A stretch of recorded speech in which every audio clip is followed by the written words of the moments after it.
like doing a job out in the country. Well, this will probably see a cow. Now today we have a very cool big marine tank to check out and service. Should be a lot of fun. Let's go check this out. So we're just doing a gravel clean now on this tank. Well, the gravel's pretty dirty.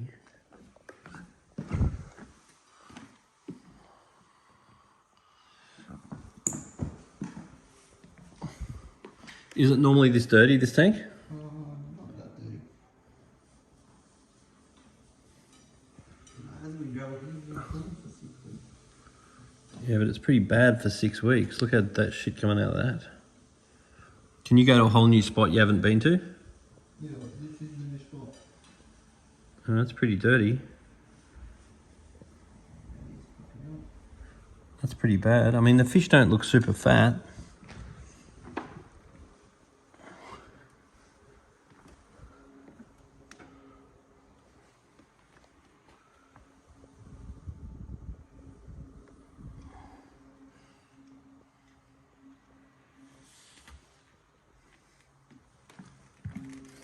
Got some Magnifica Aptasia.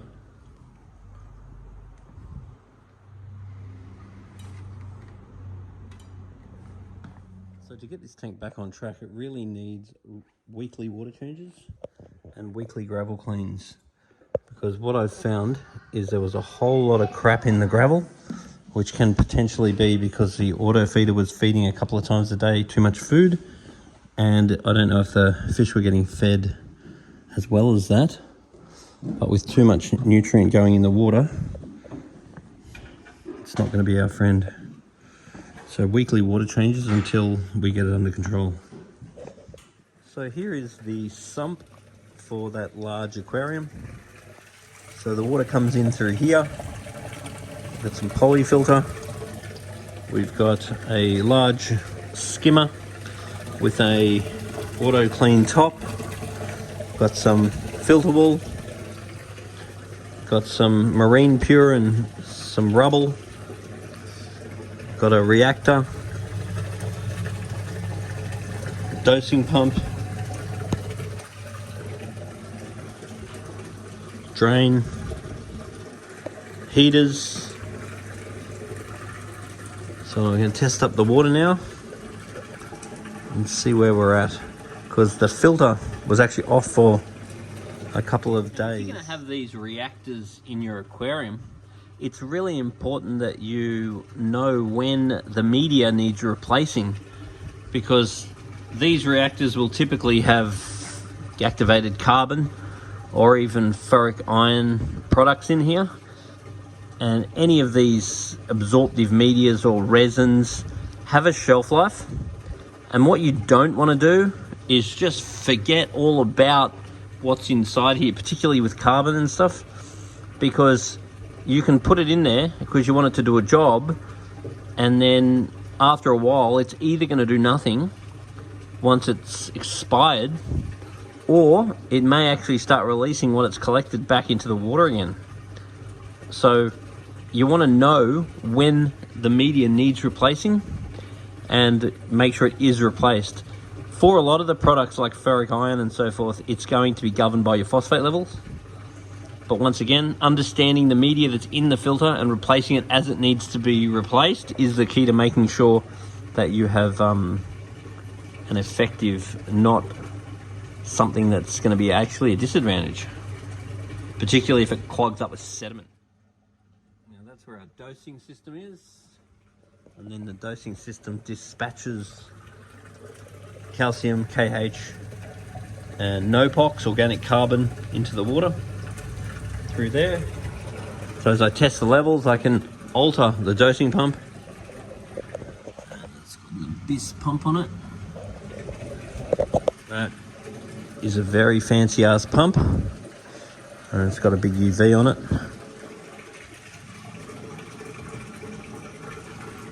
So this aquarium has a nice big UV sterilizer, but it's in line with a very powerful pump. So it's really desirable not to have your UV in your return line, because a UV is effective via very, very low water flow. And if you have a big ass pump on it, it's going to shoot the water through the UV far too quickly, so the UV is actually not going to do too much. So your options is either slow the return pump right down, which with these pumps you can easily do because they're settable. So you've either got to slow the flow right down to like once an hour water flow in the aquarium. Otherwise, just be aware that the UV on a powerful pump, it's more of a good idea than a reality. Because if the water's going through the UV too quickly, the UV is not actually going to do anything, because your contact time is going to be too low. You got to slow your pump down to increase contact time.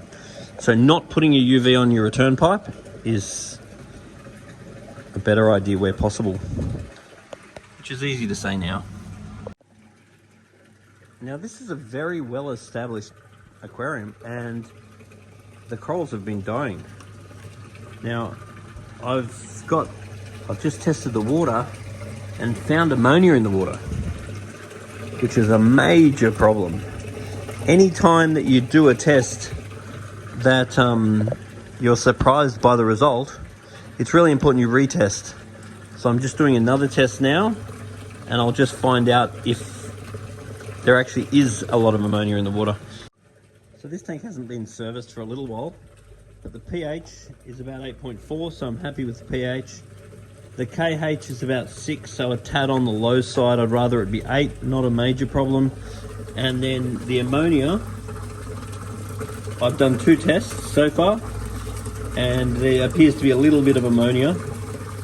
I'm not sure if that's a bung reading, so I am very concerned that there's any ammonia at all, because that is definitely not yellow. So I'm going to do a third ammonia test now, and there is a little bit of phosphate in the water and a tiny bit of nitrate. So I'm just going to do a retest, because if in doubt, retest. So the dosing pump on this unit is set for 10 mils a day, and there is a bit of calcium left. And this tank's not been serviced for a while, and the calcium level is 300. So that is definitely too low for coral, and we have been losing coral. And now I'm doing a third ammonia test. I need to give that a little bit more time. So those two are saying there's ammonia. So our big issue right now is, why do we have ammonia? Ammonia is a big problem. Not cleaning this wouldn't help, but it doesn't look too bad.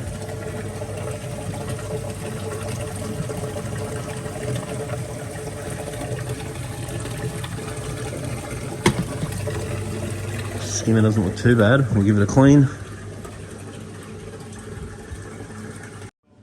So I'm going to top this up now, because the KH level is 6, which is a little bit on the low side, and this is empty. So just give that a top up. Tip it in there.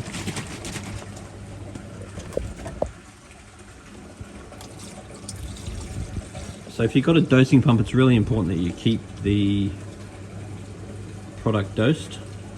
There's no point having a dosing pump if the chambers are empty. So now I'm just giving the protein skimmer a clean, but we've come across a bit of a mystery. Now this tank has got an RO unit on it, and it's got a float valve, which when the pump's on, means that as the tank evaporates, the RO should come on.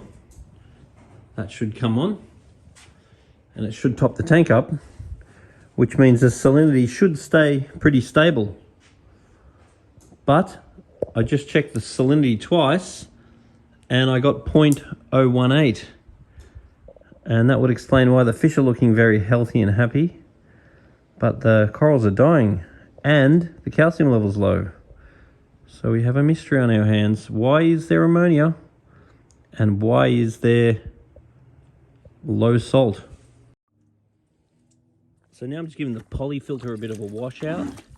You can just hose the poly filter out with tap water, because it's a mechanical media, not a biological media or a chemical media. So So you just give it a bit of a clean, and you don't need to throw it out till it's black.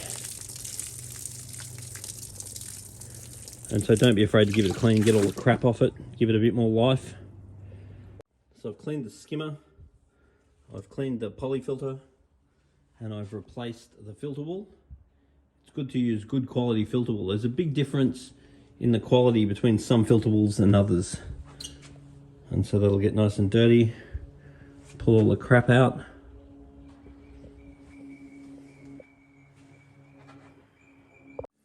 So I'm just replacing some activated carbon in this reactor. When you do it, make sure you give the activated carbon a very good clean before you go tipping it in. Most of these medias are best cleaned before use. Now, if you have an auto feeder on your aquarium, it's really important it doesn't feed your fish too much, because if it does, then it's going to overfeed your tank, and that's going to be why this tank has got so much dirt in the sand and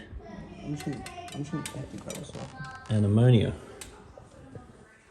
Paul, do you reckon you can chuck me that gravel? In saying that, the fish don't look super fat, so this must be a new thing.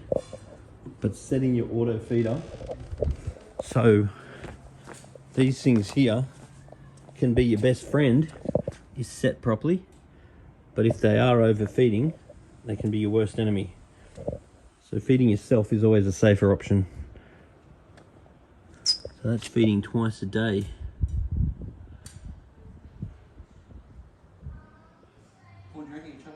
Too much food going in gives you ammonia. So now I've just got a second refractometer and tested the water again and got the same level, which is 1.018.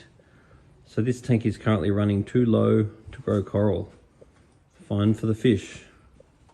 Got a mystery here. Okay, I think I found out what's happened with this tank.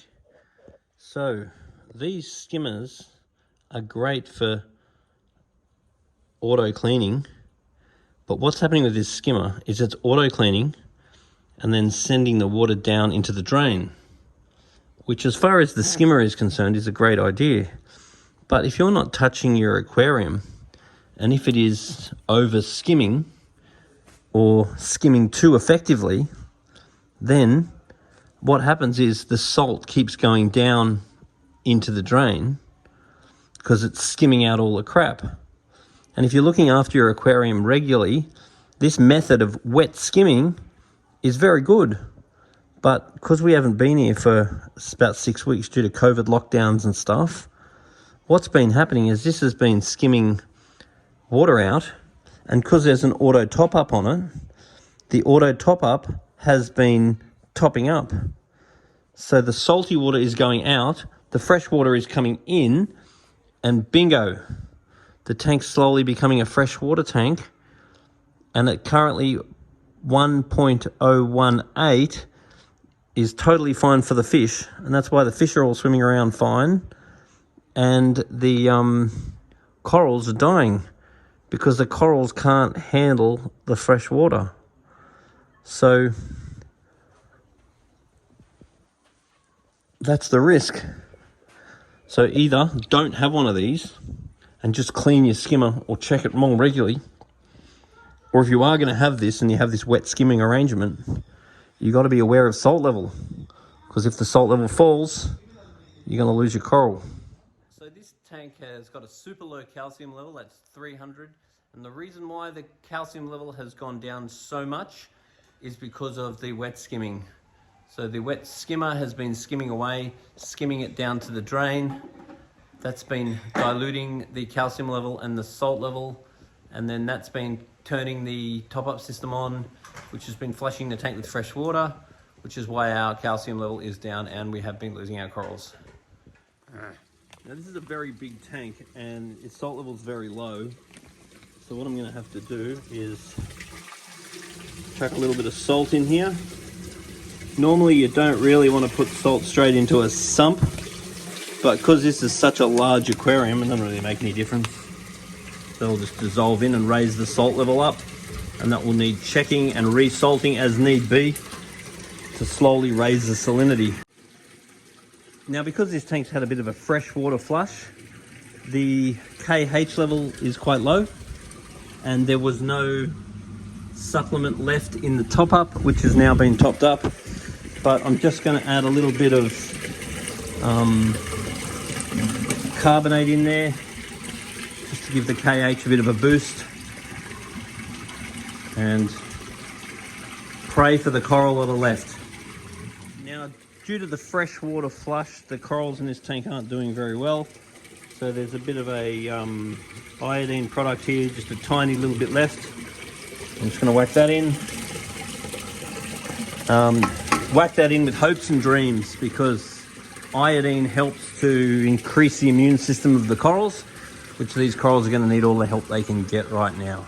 Now, it's super common to find our fish tank cupboard full of empty bottles.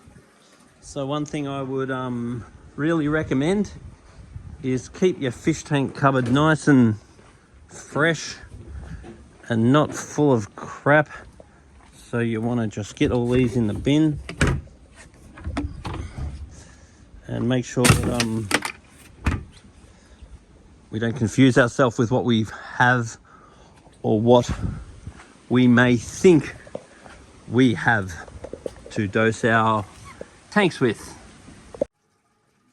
Now, the calcium level in this tank has fallen to 300 due to a freshwater flush due to COVID lockdown and the skimmer over skimming.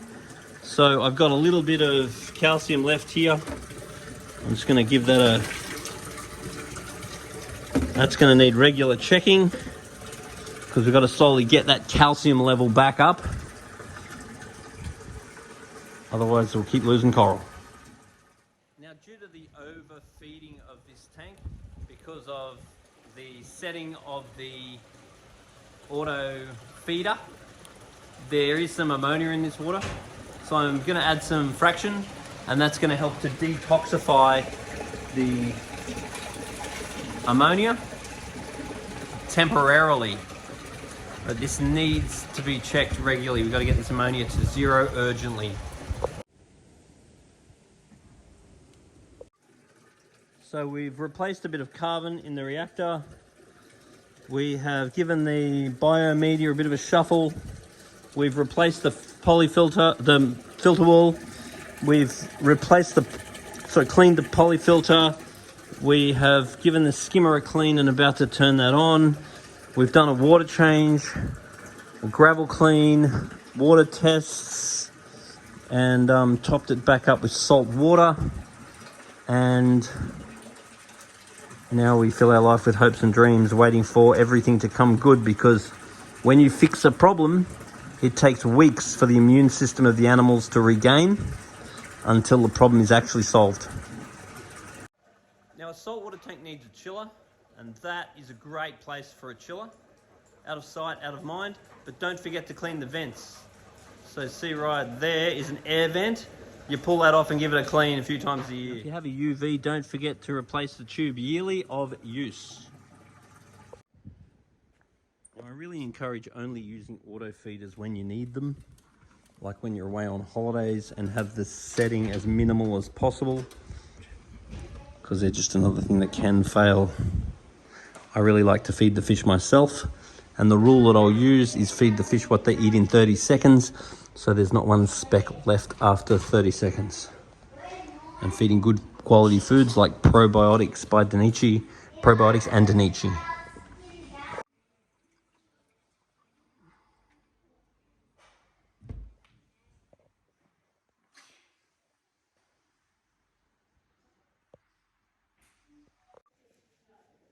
So now this tank's really going to need weekly maintenance to get itself back on track. And whenever we service a tank, it's very common that when we leave it looks pretty terrible, and that's just we've completely disturbed it all, ruffled up all the gravel and cleaned it, and you just need to give it some time to settle down. Now, that was a really classic example of aquariums being an essential service, because there's been a lot of lockdown confusion here in Sydney and Sydney's had a really bad COVID outbreak, and they had medical emergency staff only allowed to leave red zones. So therefore we've not been able to get to this house. But I want to suggest that aquariums are an essential service, because it may not be essential to you, Mr. Politician, but it's definitely essential to our fish and our corals, which are living animals and they deserve care.